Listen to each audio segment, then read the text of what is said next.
Alors je vais te montrer des petits trucs étranges ici sur le terrain que j'ai noté. Alors tu vois, c'est pas c'est des petits trucs assez bizarres, tu vas voir.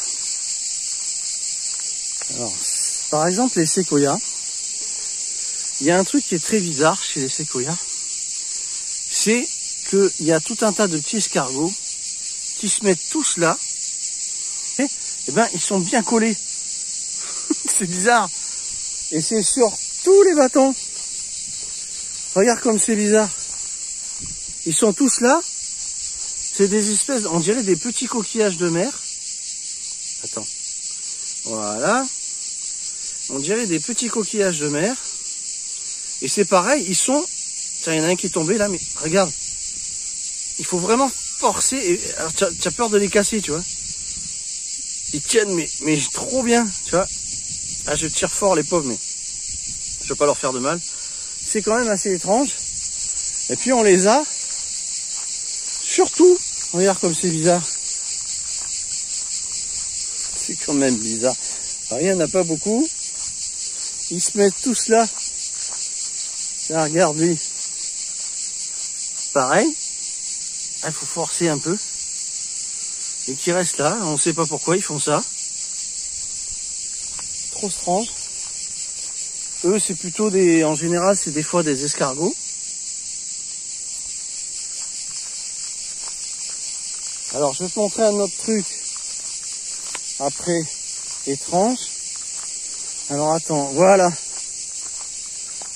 Donc, regarde. Regarde bien ce séquoia. Et qu'est-ce que tu trouves? Il n'y a pas un truc étrange sur ce séquoia?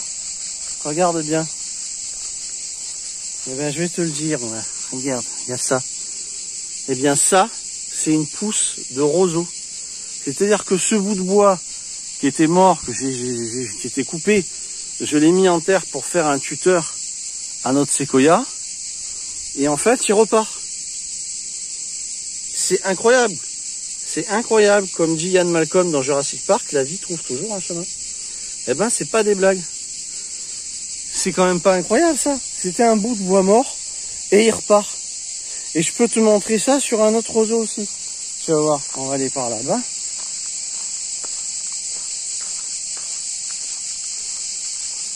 Tu vas voir.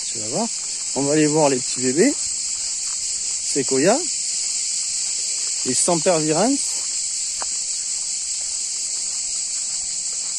Ah, tu vois, il faut marcher pour aller jusqu'à là-bas. C'est ça le plaisir. Il faut que je nettoie mon petit bassin naturel. Alors. Et bien voilà, regarde. Là tu as encore une autre preuve. Donc déjà on a nos petits séquoias qui poussent très bien. Donc les sempervirens. Et là tu as encore un exemple. Regarde, tu vois, c'était vraiment un bout de bois mort, vieux, que j'ai foutu en terre tout simplement. Mais c'était plus pour pas, c'est pas pour lui faire un tuteur, c'est pour pas que je le tonde en fait avec la tondeuse. Donc c'est juste un repère. Mais regarde, il a poussé. Du coup, j'arrive pas à le couper. Il faudra bien parce que je veux pas que ça étouffe les séquoias. Mais bon, c'était pour vous montrer des petites choses qui sont assez étranges, des petites choses. Eh ouais, c'est quand même assez bizarre. C'était quand même un bois mort, tu vois. Alors un autre truc qui était assez étrange, c'est mon forage. C'est-à-dire que normalement l'été, ça devrait être en pénurie d'eau. Eh ben en fait non. En fait, bon là je viens de le remplir, donc c'est pour ça qu'il est un peu trouble. C'est que j'ai plus d'eau l'été que l'hiver. Comme quoi la nature est bien faite. Donc je manque pas du tout d'eau. Mais c'est vrai que ça peut être surprenant parce que effectivement on peut se dire mais que l'été il y a moins d'eau. Non. Alors est-ce que c'est dû au fond des neiges? Est-ce que c'est dû à autre chose? Je sais pas. Mais habituellement l'hiver, quand je tire de l'eau, eh bien j'ai beaucoup moins d'eau. À partir de, je dirais, 300-400 litres de retiré, il y a une petite baisse en débit qui l'été n'existe pas. Donc c'est très appréciable pour faire les arrosages, pour tous les besoins en eau, pour mon camping-car, pour Les petites patates, tiens, je vais vous montrer les petites patates. Eh cocotte, je t'ai pas sorti aujourd'hui. Tu es cocotte. Allez, là-bas le boude. Donc là, c'est le signe que les patates sont bonnes. Et on pourrait croire qu'elle fait un œuf, mais non. Elle me rentre parce que je veux que je ouvre. Je t'ouvrirai après, Poupoule. Quand tu vois que ça fane comme ça, c'est que les patates sont prêtes. Donc il va falloir que je les recueille. Je pense qu'il y a quelques bons kilos de patates à récupérer. Toujours nos beaux petits sapins qui vont très très bien. Voilà, lui il a fait des pousses. Hein. Et tu vois, au début elles sont claires et après elles deviennent comme le reste de l'arbre. Tout va bien. Les séquoias vont très très bien. Je les arrose toujours pour qu'ils tiennent bien le coup avec ces chaleurs. Bien à l'ombre. Tu peux le voir là, il est quoi, je dirais 14 h. Donc je suis bien à l'ombre à partir de 13 h. Et crois-moi, c'est appréciable parce que ça plombe bien. Là aujourd'hui on est à 36-37. Il y a un peu de vent donc ça va. Des cigales qui meurent, les pauvres, elles tombent de partout. Alors est-ce qu'elles ont fini leur reproduction? Est-ce que c'est les mâles? Je sais pas, bon, c'est pas les pesticides parce qu'il y en a plus. Je pense pas, parce que bon, je m'en serais aperçu, ils repassent plus. Et effectivement, on les entend beaucoup moins qu'avant. En début de mois, c'était vraiment, je sais pas si tu te rappelles mes vidéos, c'était limite on pouvait pas m'entendre.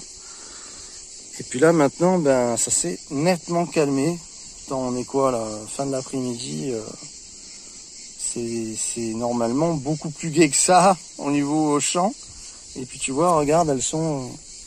Alors celle-là elle est entière parce que les fourmis se régalent à les manger. Celle-là elle est entière donc ça va, elle est toute belle. Et par contre après tu vois, elles sont mangées, ou c'est la tête ou c'est l'abdomen par les fourmis quoi. Hein. Donc je sais pas trop, est-ce que c'est normal, il n'y a pas eu des températures non plus excessives. On n'est pas rentré dans des températures caniculaires. Donc voilà, c'était pour vous faire un petit topo. Je sais pas ce que t'en penses, écris ce que t'en penses. C'est assez étrange. Là, il y en a limite plus beaucoup. Il y a une espèce de tempête là, qui est en train d'arriver, une espèce de pluie étrange.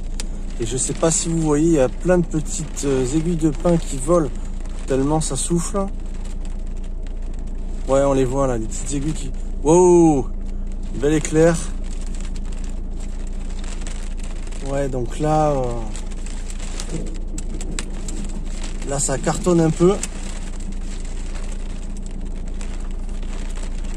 Donc je me suis déplacé pour pas rester sous les arbres. Hein. J'ai l'impression que ça va partir en sucette bien comme il faut. Le ciel s'assombrit. Ah, il a fait très chaud aujourd'hui, il faut dire. Hein. On voit des éclairs qui arrivent par moments. Bon, c'est bien, ça va arroser les arbres. Sacré pluie là.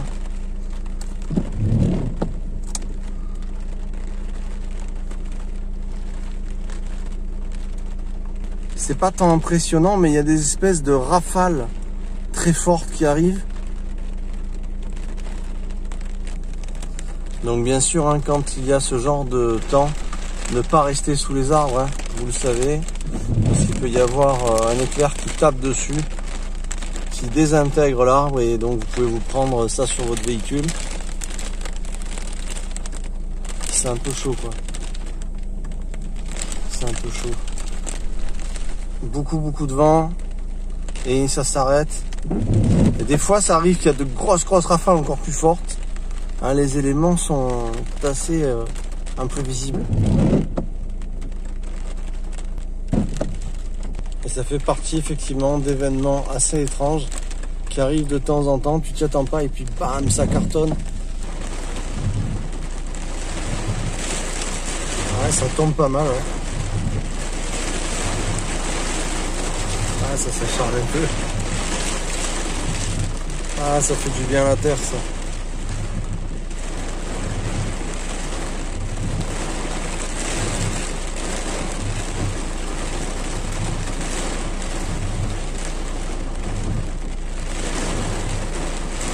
Oh. Ça envoie. On peut voir que l'amandier de Princesse qui est là, il est bien ballotté par le vent avec les vignes. Et puis si tu regardes les séquoias, j'ai bien fait de les mettre là. Les séquoias sont à l'abri du vent.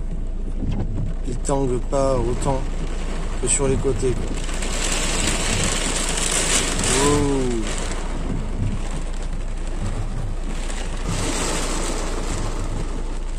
C'est vraiment pas une pluie qui tombe à l'horizontale. Ça tombe plutôt latéralement. Tu l'entends, tu vois, parce que c'est partiellement sur le pare-brise. Voilà, par exemple, c'est comme s'il n'y avait plus rien. Et puis après, bam, tu as des trompes qui retapent dessus, latéralement.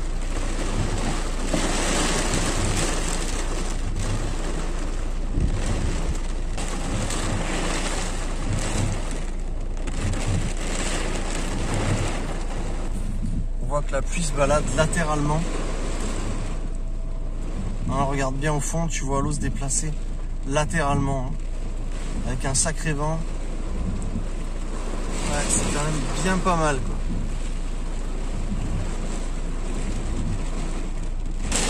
Alors c'est pas un terrain inondable, il y en a qui pourraient dire oula, mais tu pourrais rester coincé.